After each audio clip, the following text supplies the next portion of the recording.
పంచతంత్ర కథలు. కప్ప మరియు పాము కథ. ఒక అడవిలో ఒక పెద్ద చెరువు ఉండేది. ఆ చెరువులో ఎన్నో కప్పలు ఆనందంగా జీవించేవి. వాటిలో గంగాధర్ అనే ఓ పెద్ద కప్ప ఉండేది. అది చాలా గర్వంతో ఉండేది. నేనే పెద్దవాడిని, నన్ను అందరూ గౌరవించాలి అనే భావనతో ఉండేది. అయితే చెరువులోని ఇతర కప్పలు దాని గర్వాన్ని పట్టించుకోకుండా తమ దారిలో తాము నడిచేవి.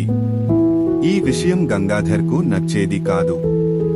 ఒకరోజు గంగాధర్ తన మనసులో ఇలా అనుకుంది, ఈ కప్పలందరూ నన్ను పట్టించుకోవడం లేదు, వీటిని నేనే నశింపజేస్తాను అని ఆలోచిస్తూ చెరువు పక్కనే ఉండే ఓ పామును గుర్తు చేసుకుంది.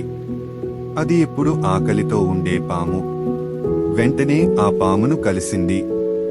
గంగాధర్ పాముతో, ఓ పాము, నేను నీకు ప్రతిరోజు ఓ కప్పను తీసుకొచ్చి ఇస్తాను, నన్ను మాత్రం తినకూడదు, ఒప్పుకుంటావా అని అడిగింది.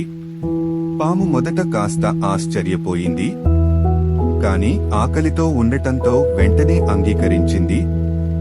ఇలా మొదలయ్యింది ఓ కుట్ర. ప్రతిరోజు గంగాధర్ ఒక కప్పను తీసుకెళ్లి పాముకు భోజనం కోసం ఇవ్వడం ప్రారంభించింది. పాము సంతోషంగా ఆహారం తినేది. చెరువులో ఉన్న కప్పలు ఒక్కొక్కటిగా తగ్గిపోవడం మొదలైంది.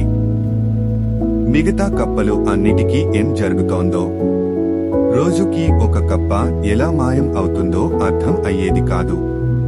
కొన్ని రోజుల తర్వాత చెరువులో అన్ని కప్పలు పాము చేతిలో చనిపోతాయి. గంగాధర్ ఒకటే మిగులుతుంది. పాముకు ఒక కొత్త ఆలోచన వచ్చింది. పాము నెమ్మదిగా చిరునవ్వుతో, ఇప్పుడు నీవే మిగిలిపోయావు గంగాధర్, ఇప్పుడు నేను నిన్ను తినేస్తాను అని అంటుంది. గంగాధర్ ఆశ్చర్యంకి గురై ఈ మాటల్ని వినగానే తప్పించుకునేలోపే పాము దానిని గట్టిగా పట్టుకుని మింగేసింది.